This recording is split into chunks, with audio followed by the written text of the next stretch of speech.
اور کہا بھیا عباس اب مدینہ رہنے کے قابل نہیں، سامان سفر کی تیاری ہوئی۔ میں کچھ اور بیان کرنا چاہتا تھا لیکن جب بات یہاں تک آ گئی تو جملہ سنتے جاؤ۔ ایک راوی ہے عبداللہ ابن سلام، وہ اس شخص سے روایت کرتا ہے جو اس واقعے کا عینی گواہ ہے۔ عبداللہ ابن سلام ہمارا اپنا راوی کہتا ہے کہ میں عبداللہ ابن سلام اس آدمی سے روایت کرتا ہے کہ میں مدینے کے مضافات میں ایک دیہات میں چھوٹی سی دکان چلاتا تھا اور ہر مہینے سامان لینے کے لیے مدینے آتا تھا۔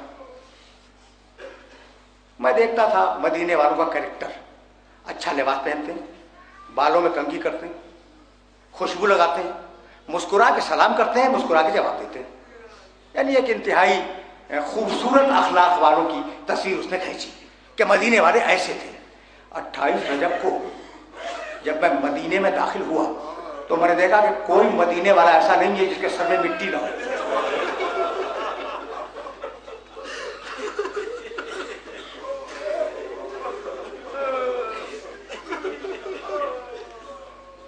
تم نے گریہ کیا، کوئی مدینے والا ایسا نہیں تھا جس کا گریبان پھٹا ہوا نہ ہو، سر پہ خاک، گریبان پھٹا ہوا، آنکھوں میں آنسو۔ میں نے آگے بڑھ کر، اب مدینے کا تو نہیں ہے نا، مدینے کے مضافات کا رہنے والا ہے، میں نے آگے بڑھ کر کسی سے پوچھا کہ اے شخص یہ مدینے میں آج کیا ہو گیا ہے کہ کوئی شخص ہنستا ہوا نہیں ملا؟ کسی بوڑھے نے رو کے کہا کہ اے شخص ایسا لگتا ہے کہ تو اجنبی ہے اس شہر میں۔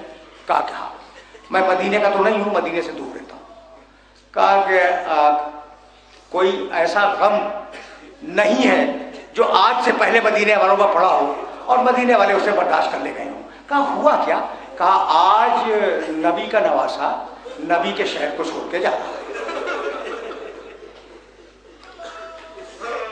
تمہاری سزائیں بلند ہو گئی۔ پہلی تقریر ہے اور مصائب یہیں پہ رک جائیں گے۔ راوی کہتا ہے، سنو بھائی سنو، دو جملے سنو۔ راوی کہتا ہے کہ میرے دل میں تمنا پیدا ہوئی کہ محمد رسول اللہ کا نواسا، علی و فاطمہ کا بیٹا بھرے ہوئے شہر کو چھوڑ کے جب جائے گا تو کس شان سے جائے گا، میں ذرا اس قافلے کا منظر دیکھ لوں۔ وہ پوچھتا ہوا کہ بڑی ہاشم کا محلہ کہاں ہے، پہنچ گیا۔ راوی کہتا ہے کہ میں اس گلی میں کھڑا تھا جس میں حسین کا گھر تھا، اتنے میں ایک طویل قامت کا جوان نکلا،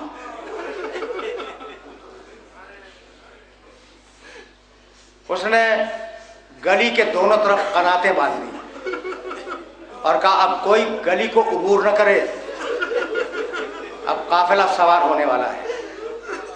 راوی کا بیان ہے کہ میں قنات کے پیچھے سے منظر دیکھ رہا تھا، ایک کرسی لائی گئی، اس پہ حسین ابن علی تشریف فرما ہوئے اور دو چاند جیسی صورتوں والے نوجوان داہنے بائیں کھڑے ہوئے۔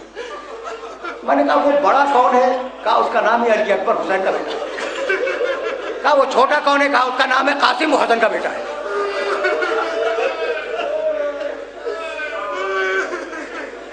تم نے گریہ کیا، مجلس تمام۔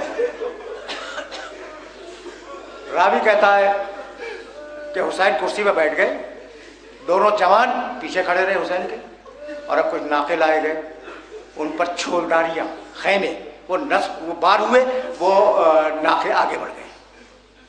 پھر کچھ اور ناقے لائے گئے، ان کے اوپر مشکیزیں بار کیے گئے، وہ ناقے آگے بڑھ گئے۔ سامان سفر بار ہوتا رہا، ناقے آگے بڑھتے رہے۔ کہتا ہے کہ پھر میں نے دیکھا کہ ایک ایک بیوی حسین کے گھر سے نکلتی، اس کا قریبی رشتہ دار جاتا، شانہ تھامتا، بیوی کو سوار کراتا، ناقہ آگے بڑھ جاتا۔ اس طریقے سے ناقے آگے بڑھ رہے تھے کہ ایک مرتبہ میری آنکھوں نے دیکھا کہ 18 کنیزوں کے جھرمٹ میں ایک بیوی برقع اوڑھے ہوئے باہر آئی۔ حسین گھبرا کے کھڑے ہو گئے، کہا عباس بہن کو سوار کراؤ، اکبر و قاسم جاؤ پھوپھی کو سوار کراؤ۔ ایک طرف سے عباس دوڑے، دوسری طرف سے اکبر و قاسم دوڑے، تیسری طرف سے خود حسین دوڑے، عباس دوڑے، قاسم دوڑے اور اس شان سے سوار کرایا کہ عباس نے اپنے زانوؤں کو خم کیا، اکبر نے پردے محفل الٹا، قاسم نے نالین سنبھالی، حسین نے شانہ تھاما۔ یہ شان تھی 28 رجب کی سواری کی، اور وہ شان تھی 11 محرم کی کہ نہ کجاوے تھے، کچھ رسیاں لائی گئی جن میں بیویوں کے شانے باندھے گئے، چھوٹی بچی کا گلا